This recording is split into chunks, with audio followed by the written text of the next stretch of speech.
Good morning, Colorado Springs.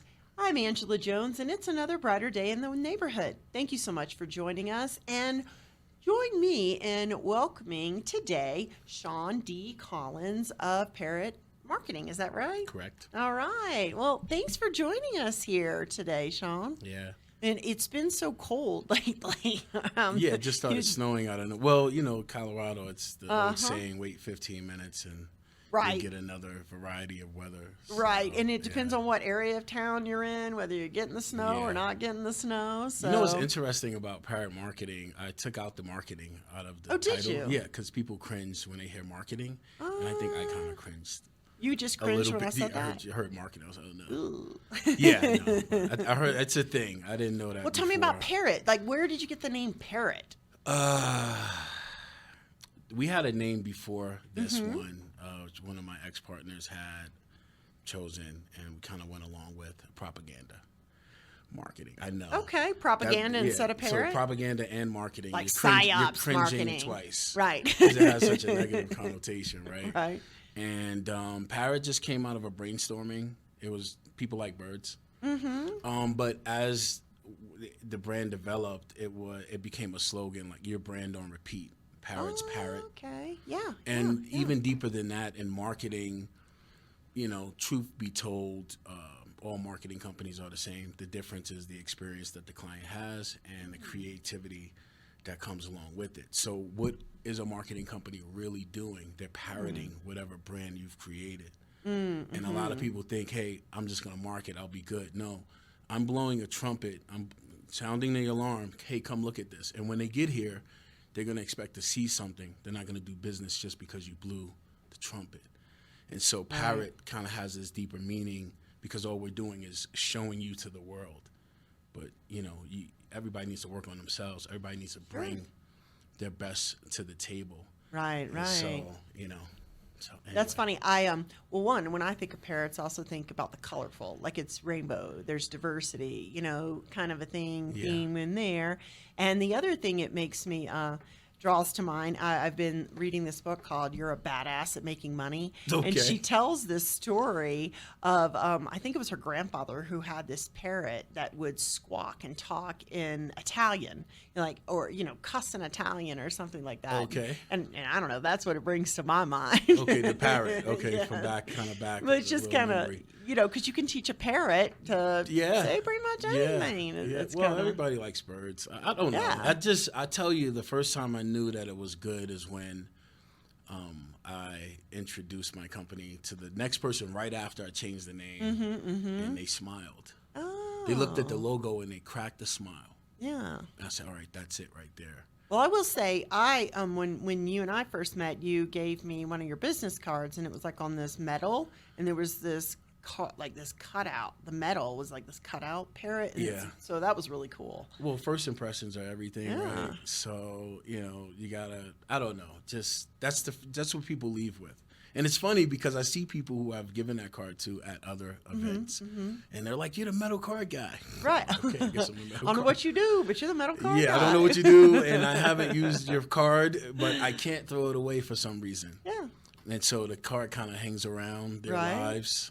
I don't know what's happening, but there is a 3-hit rule in marketing. Okay. So if you're driving down the street, you see a billboard, you're like, okay. Drive down that same street, you see the billboard. Kind of know that. Right. Third time, oh, I know that. This is a mental subconscious Okay. thing with humans. It's called the 3-hit rule. Okay. So maybe the card's doing that. Yeah. Yeah. Possibly.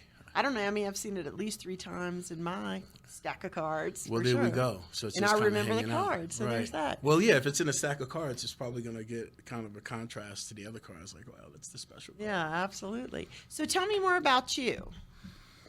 In what context? Yeah, well, how about I know you didn't grow up in Colorado. I am not a native. Okay, so I'm where'd you not a grow native. up? I grew up in Manhattan, New York. Oh, well, tell me about that. What's that like to actually grow up as a Manhattan kid? Well, you're groomed to be an a-hole, pretty much. Really? Yeah, and I thought it was kind of like, just all of us are like that out there. Yeah. I actually used to say evil is emanating from beneath. Really? This is my thing. When I travel, they'd be like, "Yo, you're from New York, huh?" I'd be like, "Yeah, sorry, forgive me, right?" Right. And I like the Giants, so double forgive me. Oh, uh-oh. The New York Giants of all teams. But yeah, I think that it's so many people, right? Because I've traveled to San Diego. I lived in Mexico for 2 years, and then here for about 4 to 5 years, and there's not as many people, so you can actually, and then there's not a lot of high rises. So like if you go on a block, there's homes, Right. families. There's only a certain amount of people in Right, those right. homes, and depending on how long the families have been there, they create this kind of relationship Like with community. their neighbors. Yeah, it's a community. In New York, you can be on a block that can have 2 high rises, 30 floors each, 10 apartments on each floor. We don't know who's living in those apartments. Everybody's shopping at the same grocery store. Right. Everybody's taking the same public transportation. So what I have realized is that I don't think that we are a-holes or mean people for no reason. I think it's a defense mechanism. And how I prove this out is I've had people who have come to New York while I was living there from other places, and we become friends. And they go from waving at everybody, giving to every homeless person, Right. talking to everybody. It's being really open, which is the culture from wherever Midwest town they're from or wherever they're from, Right. which is a lower volume of people. And then in about a month or so, they start stepping over homeless people, not giving any money to anybody, Right. not talking, keeping their head down, and creating this New York demeanor. Well, and is it about like kind of like, you know, when you're like when I'm on a very crowded, you know, like bus, even at like at the Denver airport, most of us have been there, and when there's nobody on the train, you know, then you know people have a tendency more to be a little friendlier, Right. You know, make eye contact. Everybody's got space. But when you're crammed in there, I mean, literally everyone's looking at the ceiling and just trying to keep to themselves because you don't have that personal space bubble that we're all comfortable with. And, you know, and there's some of us who are extroverts and some of us, you know, get our energy from interactions and others who are introverts, and nobody's like 100% either way. Right. But I think we all need some amount of space at, you know, any given time. I And think so, you're right. You And know? you're not going to get it in New York. Yeah, well, especially not the physical space as much. Right. You know, Unless you so- create that safe space for yourself. Right, right. You know, but it's also a place where, you know, like I've noticed, I love New York City, and you know, How many times have you been? oh, I don't know, dozens, I would say. Really? For Yeah. what? You know, various things. Like, we like to do cruises, sort of. We'll fly in and out of New York to do Okay. cruises out of like Jersey. There's Got a it. Yep, Jersey yep, cruise. yep. And then I actually worked in upstate New York right after I graduated from high school at a girls' camp. And so that was the first time I went to New York City. Actually, I think I went to New York City when I was a little baby, but at like 2-3 years old. Yeah. I guess not a baby toddler. Because my grandmother, my grandmother and my mom's oldest sister lived there. From what part? Upstate? I don't really know. No, Okay. in New York City. Okay, but in I the don't, city. I don't know what part. So my Manhattan or just one of the boroughs? I You don't even know? I don't Okay. even know. Here's what I do know. So Yeah. my grandmother, my mother's mom, was a World War II bride, and she came over to the United States from France. You know, when U.S. soldiers and sailors came in and liberated Mm-hmm. Paris. So she moved here and went to live at Norfolk, which was a far cry from Paris. You know what I mean? Right. Yeah. And so my grandmother ultimately, and this was, you know, the early 50s, left. And, you know, and she had a daughter from a prior relationship, which is also pretty avant-garde for that time frame, but left my mom and her younger sister with their father's grandmother, or their father's mom, their grandma, and just went to New York City. Wow. Literally. So she took some jobs like To live. and lived there. For So, you know, however long she lived. I know when I got to be a little bit older, maybe 12, something along that line, you know, she was living in Fort Lauderdale. And, Okay, so she you know, she started moved traveling, about this, moving that, and the around. other. Yeah. Yeah, but I mean, I think that might have been, you know, my grandma and that story and all that type of stuff might have been what got me traveling, which is something I love to do. Did you have a relationship with her, or you yeah. were too So Yeah, she was my favorite. Were you old enough to kind of comprehend that relationship? Well, yeah. I mean, she passed away just a few years ago. Oh, okay. Yeah, just Was a she few tough? years ago. Did she have a little residual New York? She was, yes. I mean, but I think it could be residual Paris, residual maybe Okay. New York, residual, Experience period. well, just a woman who ventures out, especially like in the early 50s, gets a divorce, strikes out on her own, has just got a certain amount of grit and sense of adventure. And in fact, I want to talk to you about Mexico. The first time I went out of the country, I had gone to visit her and my aunt living in San Diego. My grandmother was actually in Huntington Beach. She was San Diego, and I went to Tijuana. So that was my first out of the country experience. Just to party? Nah, just because I wasn't even old It's enough changed to so party. much. We went there for really over the border and tacos. Right. Really. Yeah. But Tacos are the best. yeah, they were really great. Not the kind you get here. But No.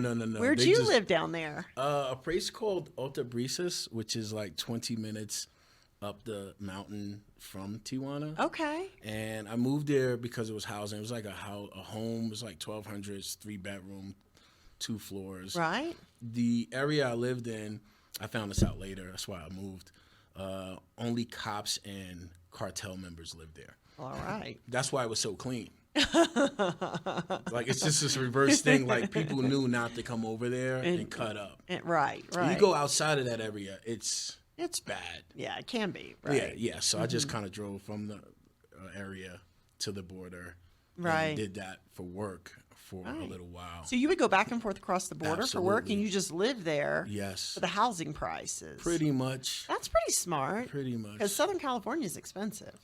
San Diego was like New York. I didn't know that until I got there. Well, Colorado's getting to be like New York. Colorado's already like New York. Denver's little New York. And Colorado Springs is fighting against it. This is probably why we have the housing situation, because they stopped building because they didn't want anybody to keep coming. And they thought all of their... I'm just guessing. I wasn't here, but right. I'm guessing they just felt like if we're stern enough, nobody will come anymore. And it actually accelerated. And now the inventory on the market is, It's just a beautiful place to live. There's so much. Definitely. But Mexico was an experience, I'll tell you. I was living in San Diego first, and then I started living in San Diego again. And then I ultimately went back to New York. Okay. And, I went out there for marketing and consulting, same reason I came out here. And, I became a fanatic, a Christian fanatic, actually. Nice. I found God out there.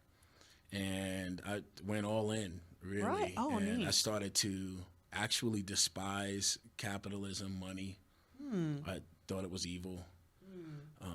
And I don't even know what I'm talking about. That's this. okay. Where are you at on all that now? I still believe in God. I still Right. believe in Christ. I'm just not. I think I read the Bible 3 times, right? Okay. Randomly, Like beginning to end. Beginning to end. Well, I was, being involved with church, there were certain scriptures that I may teach on or maybe taught or Bible study or whatever. But in my own time, Okay. I made it my point to read the Bible from cover to cover. Okay. It's in there still. Scriptures come out. I don't necessarily know the address, but Yeah. it's in me. It's a living word in me. But I tell you, there was a person I was really close with, and she's like an auntie, if you will, and she left.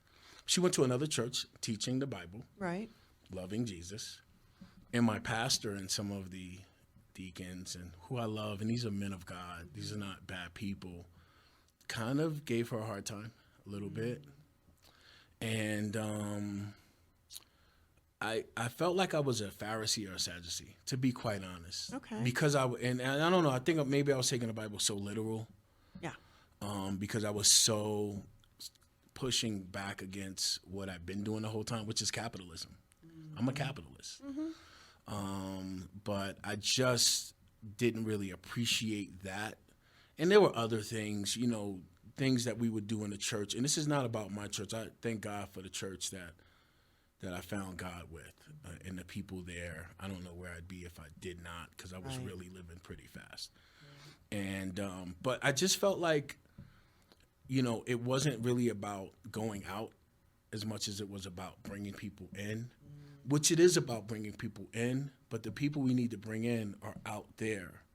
Right. And so, you just kind of get in this rigmarole, and it just turned me off. To be honest, and it's relationships. There's always rigmarole. Well, you started this with the people thing, right? And I think I don't know. I don't know why I'm off on this tangent, but That's all right. You know, now I still believe, obviously. But when I went back to New York, God showed up even greater. Okay. Because I was just me. You know, I tried to go to a couple of churches. I didn't really get the vibe. And you know, I pray, I meditate. I don't read the Bible as much as I should. Interestingly enough, though, a friend of mine's business associate invited me to Discovery Church. Okay, here in Springs? Went, yeah. Okay. It's on Academy. Okay. And I went, and it was nice. And I didn't go again for a while. And then another friend invited me, and I was like, might be something to this. And I went, and it was great. And I went again. And so I've gone 3 times. Okay. So I plan on going on Sunday. That's awesome. So maybe I could string together a couple of Sundays and kind of get back into that and get a little bit more centered. I think my focus has really been getting my company to $100 million revenue yearly, which is a huge undertaking. Yeah, absolutely. And so I don't know. It's a balance, right? You know, I found myself before Christ, I was like this dragon of a salesperson. It was very good.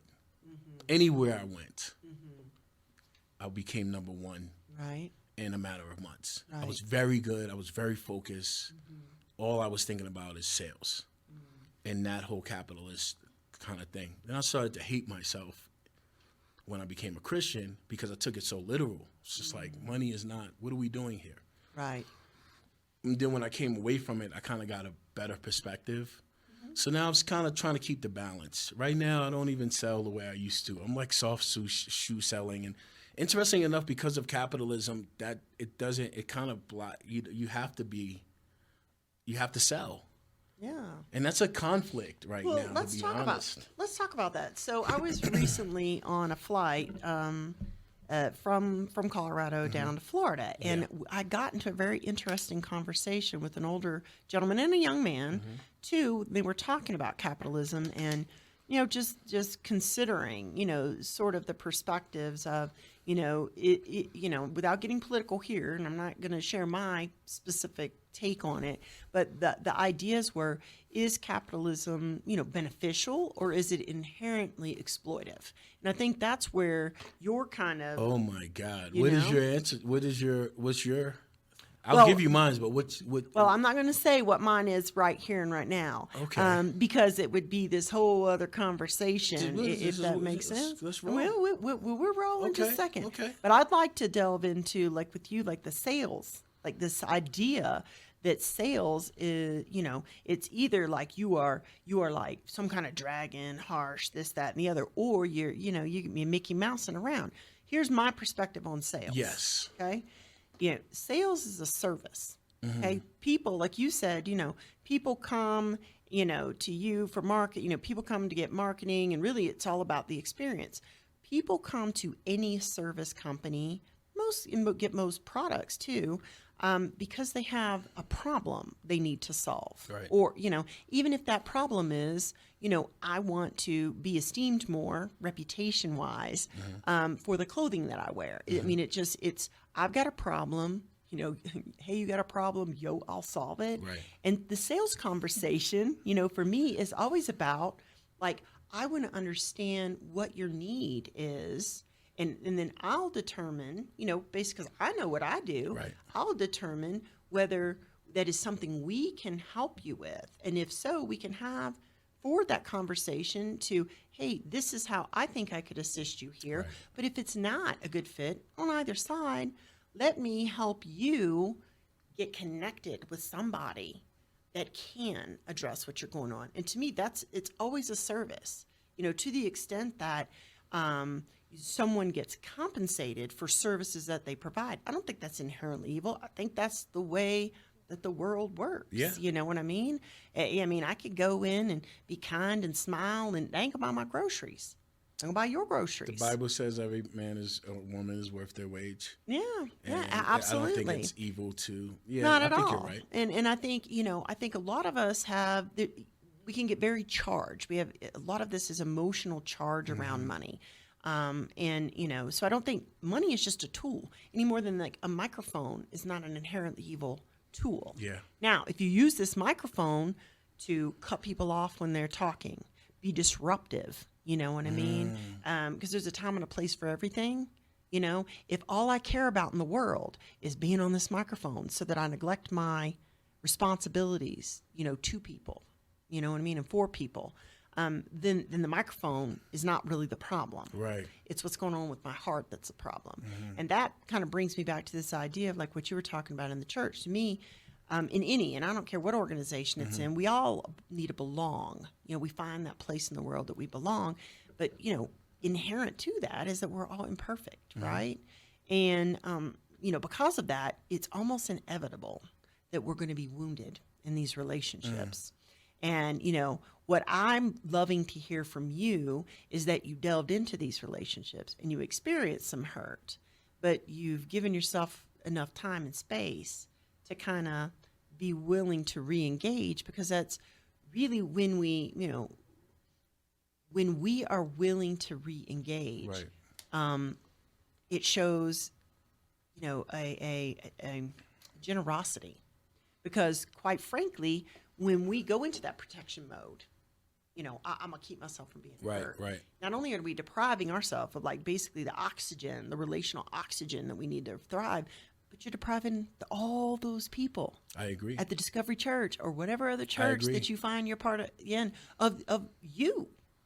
And that's a darn shame. I mean, I've been sitting here with you, about maybe 20 minutes, and I think I'd be worse off if I hadn't had this time with you today. Thank you.